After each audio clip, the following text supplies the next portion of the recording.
Announce the 9th recipient of the Melvin Jones Fellow Award. Many of you, some of the younger members in particular, probably number one, don't know who Melvin Jones is. Number two, they don't know anything about the award. They don't know what the club has done with this award. You don't know who the past 8 recipients have been. And you certainly don't know, hopefully, who this year's and the newest member, the number 9 member of this club. Melvin Jones was born in 1879 in Arizona, but he spent most of his life in the Chicago area. In June of 1917, he formed Lions Club International. And it was all because of he had a goal to recruit successful business people because of their drive, intelligence, and ambition to put those talents to work improving their communities. That was the whole purpose of Lions Club at that time. That philosophy allowed the club to grow to where it is today. It's a worldwide organization with I don't know how many members and how many clubs, but it's been very successful because of Melvin Jones. He was also recognized, believe it or not, outside of Lionism, and in 1949, he was invited to be a consultant and on an advisory board in San Francisco, California, when they started the United Nations, which was a pretty big deal. He also said, you can't go very far until you start doing something for somebody else. That was kind of his motto. And he, the Melvin Jones Fellow, recognizes members of individual Lions clubs that are civic-minded and that do the most to help their communities. Many of the clubs, our club's kind of unique, somewhat of a rebel, somewhat of a maverick club, but some clubs, all you have to do is send a check in and you become a Melvin Jones Fellow. But that's not the case here in Grand Junction with the Grand Junction Lions Club. Since our inception back in the 1920s, we've probably had over 2,000 members or close to 2,000 members that have been members of the Grand Junction Lions Club. But we only have 8 recipients of this award. And I'd like to go through and give you a brief background on each of those recipients. I'll try to make it brief, but each of them were very significant, most of them, let's put it that way, were significant members of the community. I'm not going to talk about myself, okay. But anyway, the first recipient was Al Look. Let's see if this works. Okay, there's Al. Al Look worked for the Daily Sentinel as a writer. He was also a paleontologist. He was an author and a well-known civic-minded member of the community. He wrote 12 books about paleontology, archaeology, and history of Western Colorado. I can still remember Al coming to Lions Club when we were at the Cafe Caravan. He always sat in the same chair, corner just inside the door, and he had this big booming voice, and he was always getting in trouble, and he refused to ever pay a fine, okay? One of the things that I do remember is that I took him to the grand opening of the Walk in Time out at Rabbit Valley, Dinosaur Valley, and he was a guest of honor, and he was, this was just a few months before he passed away. He actually has a dinosaur named after him. The Allosaurus is named after Al Look. Number 2, and he was the Melvin Jones recipient in 1986. In 1994, David E. Flatt was the recipient of the Melvin Jones Award. He was the first Lions Club member to ever sell over $1,000 worth of tickets. He did that when tickets were $1, $5, $10, and $20, which was kind of unheard of anybody buy a $20 book of tickets. But he consistently sold over $1,000 worth of tickets, and he was kind of unique. Everybody knows we have these Carnival Lion badges that we put on during Carnival season. He took it to an extreme. He had the most god-awful orange and black sports jacket and a bow tie. And when people say, what the hell is with that outlandish outfit, he would say, funny you should ask. I just happen to have some Carnival tickets I'd like you to buy. And so he sold tickets.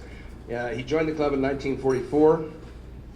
And he died about in 2000, and he sold over $50,000 worth of tickets. He was quite a salesman. He worked, incidentally, he worked at Western Reserve Life. Carl Clemens' dad, King Clemens, was the president there, and Carl is obviously can remember many stories about Dave. So, okay. The next recipient, number 3, was Robert Uncle Bob Collins in 1994.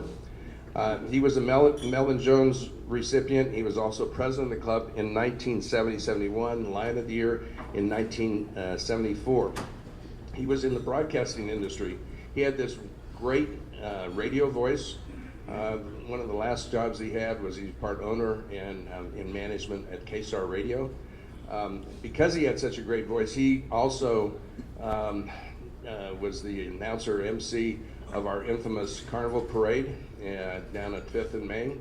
He also announced all the winners from the stage on Carnival Night.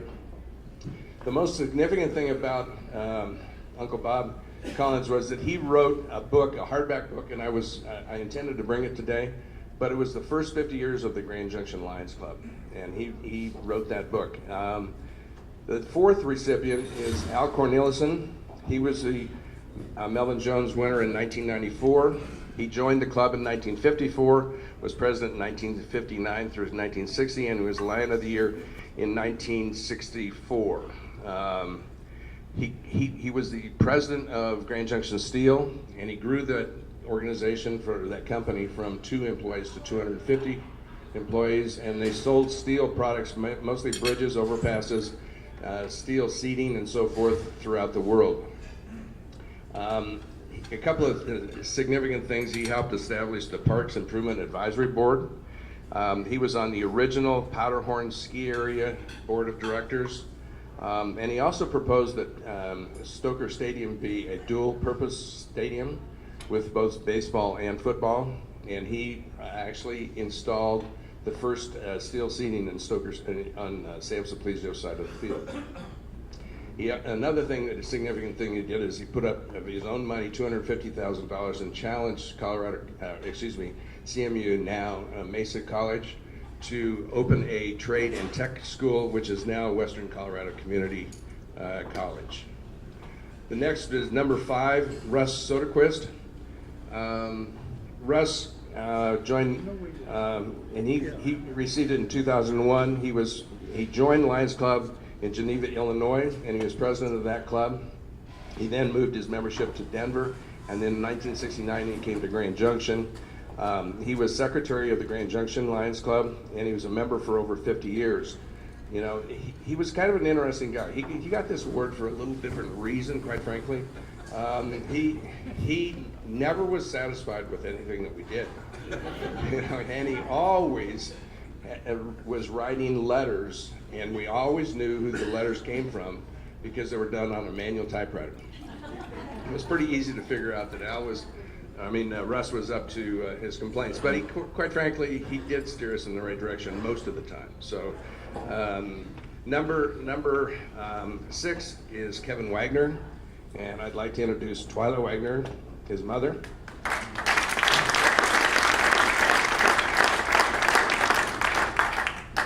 Kevin joined the club in 1997, was a member for only about 8 years. But he did a tremendous job during that period of time. I actually sponsored him into the club, and the first year he said, well, I don't know who to sell Carnival tickets to.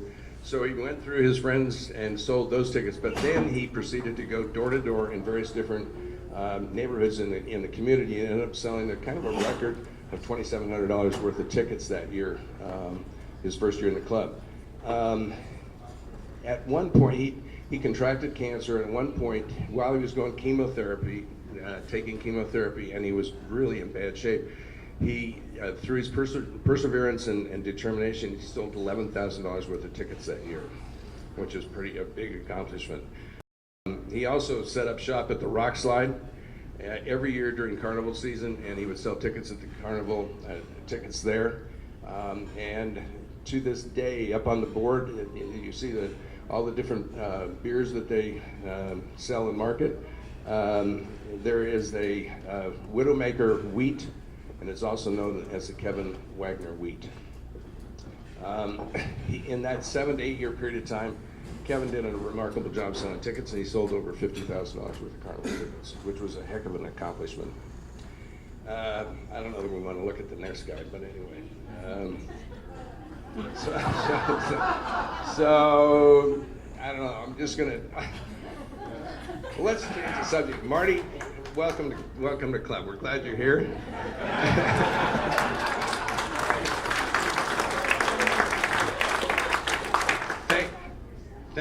Well, I'll get around to it. It's okay. Okay, thanks for your support for all that you've done. That's right.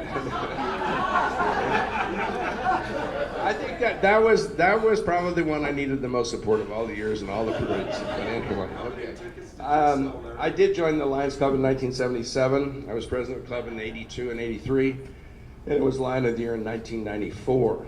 I was involved in the acquisition and development of Watson Island, and that previously it was a junkyard, and Brian Mahoney and I came up with the idea of developing it, and that was the start of the entire trail system, the riverfront trail system. I also helped shepherd with Harry Griff the Las Colonias project to its fruition and completion, and I was the first Lions Club member to sell $100,000 worth of tickets, so that's maybe I bribed myself into that.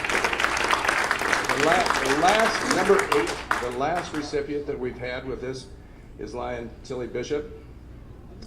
Tilly was the recipient in 2015, and with him is his wife Pat, and we are glad they're both here today. Tilly joined the club in 1964 and was Lion of the Year in 1998. He was a true public servant. He represented part of Mesa County with the State of Representatives, and then he served as a state senator from Mesa County for 4 terms, if I'm not mistaken, for 16 years. How many years? How many terms? 20 years. Okay, so that must have been 5 terms. 24 years, 6 terms. He was never term limited. I don't know what the hell's going on. That's right. That's right. But anyway, he was a true public servant. He also was a county commissioner. And he was the first representative on the University of Colorado Board of Regents, representing Western Colorado. For many, many years, that had not happened. And so he was a true public servant. A couple of things that I remember about Tilly. The first year, well, one of the first times I was a ticket sales team captain, I went to Pat because he was over in the legislature, and Pat said, well, Tilly only takes $35 worth of tickets a year, and I was just floored. I couldn't believe that that's all he would do. Well, he was too worried about his political career at that point. However, later on, he became one of the best salesmen of the club, and he would sell consistently over $5,000 worth of tickets, and even now he's selling $2,000 or $3,000 worth of tickets. But the key is that he has all of his buyers come to him now. So, good job, Tilly. Okay.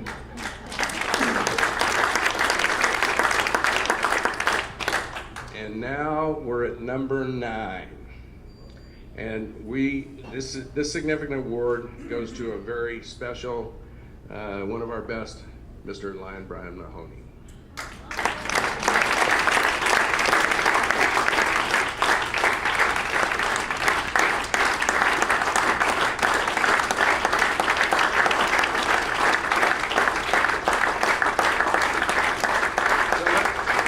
So let me give you a little bit of background about Brian, and then we've got a little video that you'll be able to watch. Brian's here with his wife Linda and one of his daughters Lauren, and we welcome you both, and thank you for keeping it a big surprise. I'm glad you never figured out. Thank you. Yeah, so anyway, we've all heard Brian talk about the University of Connecticut and the Lady Huskies. And that goes on year after year, and also some of us can remember some of the invocations and prayers that he gives before meetings. But he's done a tremendous job with this club. He joined the Lions Club in 1971.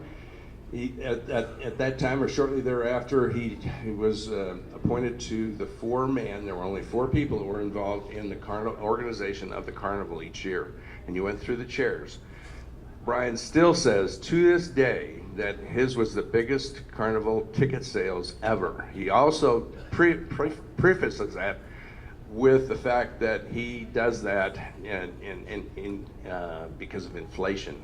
Okay, so inflation, even though we sell more tickets now, with what he did, he did a heck of a job with the carnival.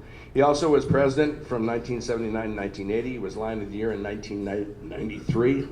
He received the 100% President's Membership Award for growing the club, and he also, and I don't know what the hell this was, he received the Turkey Award. It was, do you know what it was? I think it was when I gave away the live turkey at Bill. Okay. Okay, there you go. So that's how he got it. Okay. He's still very actively involved. I don't think he's ever missed a carnival. He helps with the orientation of new members and the rookie breakfast. The key thing that Brian has done is the Watson Island project. He started that project. I helped out, but it was his idea to buy Watson Island. We got the Lions Club to put up $125,000, and then we got matching funds from the city. We bought that Watson Island, we removed all the junk, got all the junk taken away, and now we've got a multi-million-dollar riverfront trail system from Palisade to Fruita. And Brian has stayed involved in that whole project for many years, so hats off to you. So at this time, we've got a little video about Brian, and let it roll.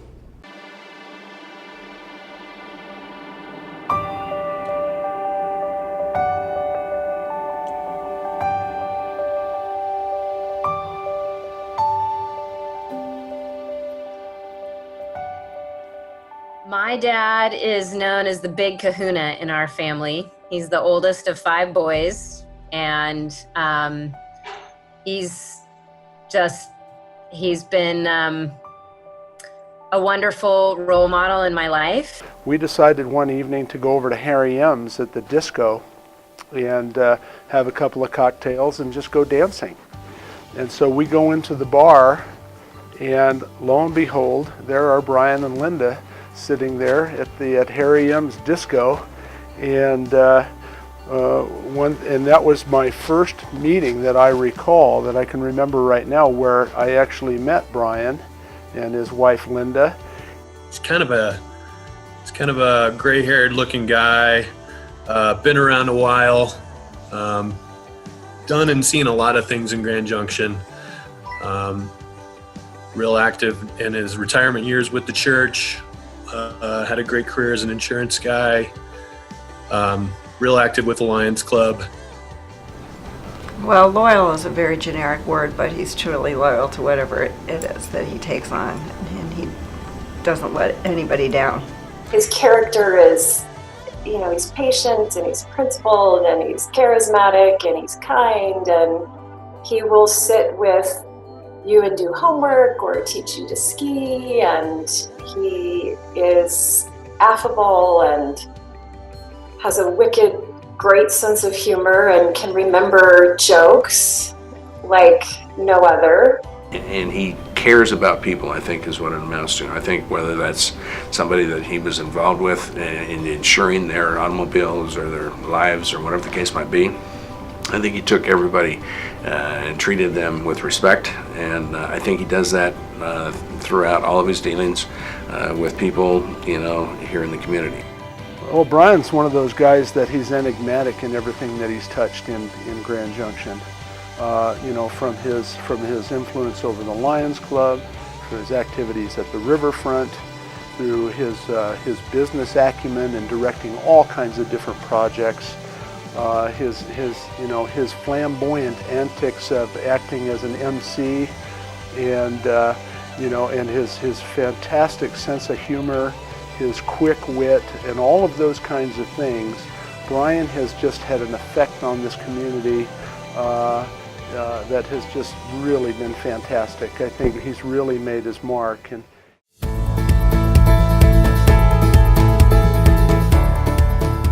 Brian and I, in 1986, came up with trying to figure out something that we could do for the beautification of Grand Junction in terms of the entrances. My initial idea was to beautify Horizon Drive, which eventually got done, but we decided, and Brian came up with the idea of the south entrance from Delta Montrose into Grand Junction was pretty deplorable and not very attractive. So proud of his vision in seeing that, because I remember when he took us out to Watson Island, and it was like just heaps of trash and old cars, and it was like a dump from the river, and it was a tangle of bushes. And I remember we walked out there one day, and I think it was my brother and I, and my dad said, "Yeah, I want to turn this into a river park with a pathway for pedestrians and bicyclists, and make it go all the way from here to Fruta." And we were like, "Are you crazy?" We have the Riverfront Trail, and that is due in large part to the efforts of Brian Mahoney. He and, at the time, Larry Jones, another Grand Junction Lions, got together and fought and made the efforts to purchase Watson Island, clean it up, and start cleaning up the Riverfront Trail. Well, my dad likes to tell the story when we went down to Watson Island. He was my basketball coach, and we stopped there one time on the way back from practice, and we took a walk out there, and he likes to tell this story that I told him that there's no way he could possibly clean up this mess. I don't really remember ever doubting my dad's ability to pull that project together, but It kind of chokes me up. He had a great vision around not only what that would look like, but the kind of economic draw it would bring and tourism draw it would bring to Grand Junction. Of course, we were, too little to see that whole vision. But now looking back on it and thinking about all that he did and all the years that he kept at it and his tenaciousness to get it done is really amazing. It's a beautiful trail for Grand Junction. Lots and lots of weekends for years in a row of cleanup and people that he had to manage, because people showed up. People thought this was fabulous. We had school classes doing things. My class cut the ribbon on the Watson Island when we first opened it, and that was a huge memory. He is truly an activist type board member that gets people motivated, that's going to get out and try to find a way. How are we going to make these trails work? How are we going to clean up the river? How are we going to get out there and clean up Watson Island? What you're seeing today with the development of, I'll say it, Las Colonias, as Brian says. We all know it as Las Colonias, Brian, but to Brian it's Las Colonias, and that's what it is today. But what's going on down there today with the culmination of the amphitheater, the Edgewater Brewery, the condos that are going up, the new business park that's just getting ready to get started, the disc golf course that's on Watson Island, the trails from Palisade to dang near Moab, Utah at this point, are all a culmination of that effort on the riverfront that was started by Brian and Larry Jones and Jim Robb and others that were so critical to the success of that whole thing.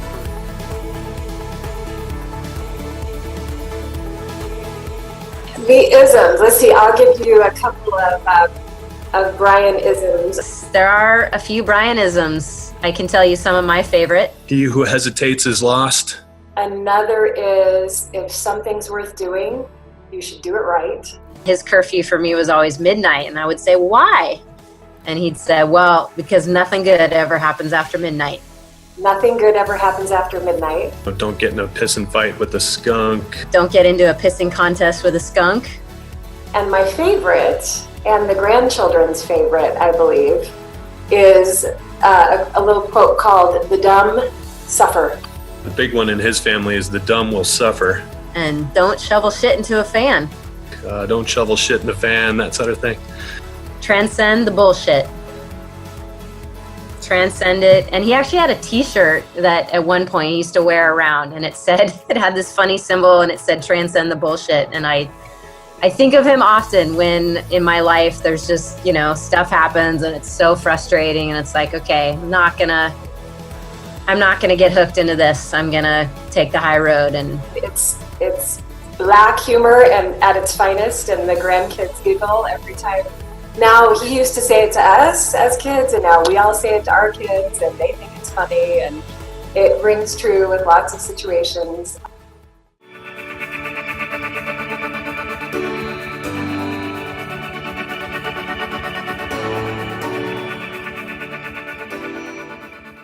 Brian's one of these people that, with the Lions Club, he's always had a pretty forthright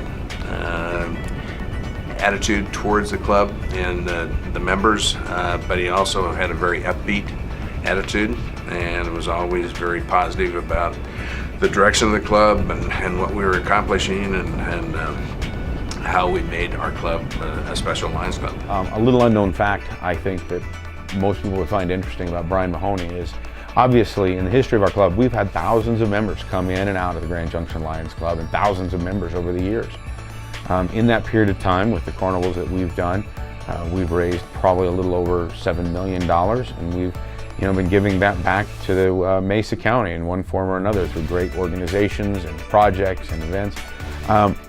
But in all those years, and all the individuals that have been in the top sales for those Lions Carnival raffle tickets, Brian Mahoney is in the very top 10.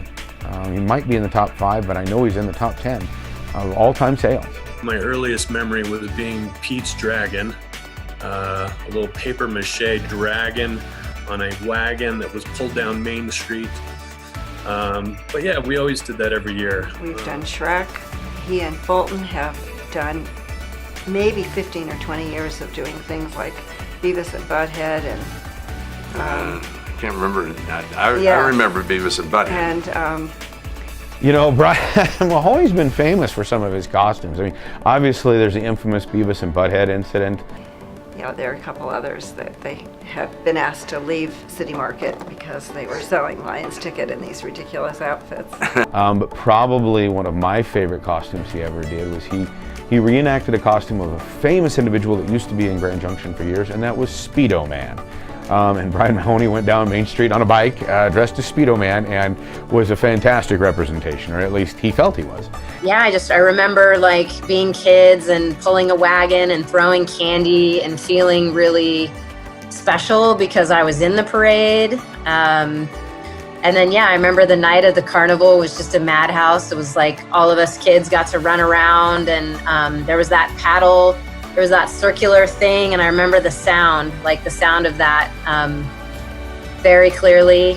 And I remember it was, late nights, and then I remember my parents were pretty quiet and restful for the next couple days after it. I have great memories of the carnivals and also of the parades, of all the costumes and all the chaos and all the candy and staying up late and probably my dad disappearing here and there for hanging out with the guys for some beers in between, but then, everything in between just all blended into one great big, family community thing. Those events every year were really special for all of us.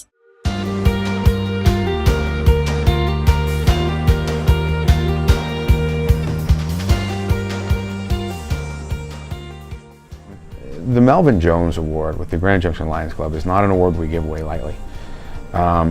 It's an award that really is a lifetime achievement, above and beyond any other award we give away, and we take it very, very seriously, considering the fact that it is named after the founder of the Lions Club International organization.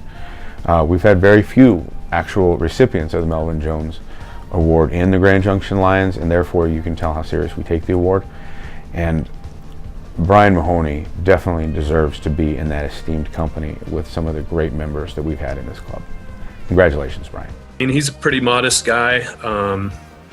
I think his first thought's going to be, oh my gosh, not another award. I can guarantee it. But I would just say that, this is pretty special, and you should recognize it for what it's worth and sit back and be proud of yourself. You know, this isn't an award that goes out every year. It's only given out occasionally, and for Brian to get this is fantastic today. Yeah, I think it's super impressive. I think it will mean the world to him. He's definitely a community guy, and he is a small town Grand Junction, breathe the life and be the part of a community kind of guy. Congratulations on this wonderful award. We're all very proud of you, and I know a lot of guys in that club look up to you, and a lot of people in Grand Junction that enjoy the Riverfront Trail and enjoy the other benefits that have come out of all the fundraising that you've done and leadership you've provided to the club. Thank you as well. Even though they may not know who you are, you've provided a great deal of service to the club and to the community. So we're very proud of you. Love you. Gosh, Dad, I wish I was sitting there right next to you, watching you receive this award and listening to what everybody has to say. I know it's good stuff, and I'm proud to be your daughter. And I love you.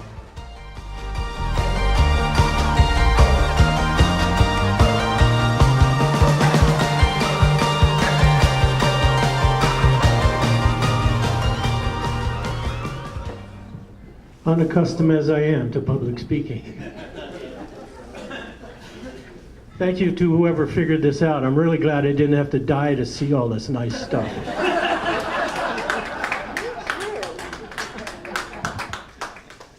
People don't do things in their life so they can win an award, but it's sure nice when you get it. I thank you all for this.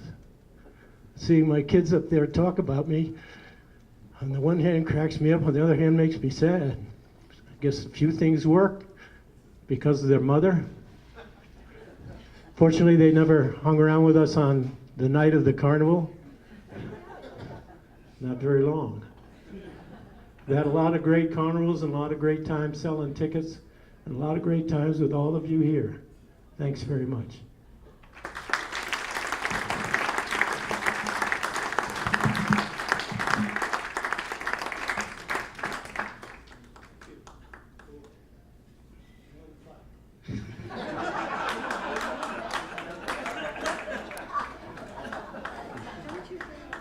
Congratulations, Brian. As all the years of service that you've put in with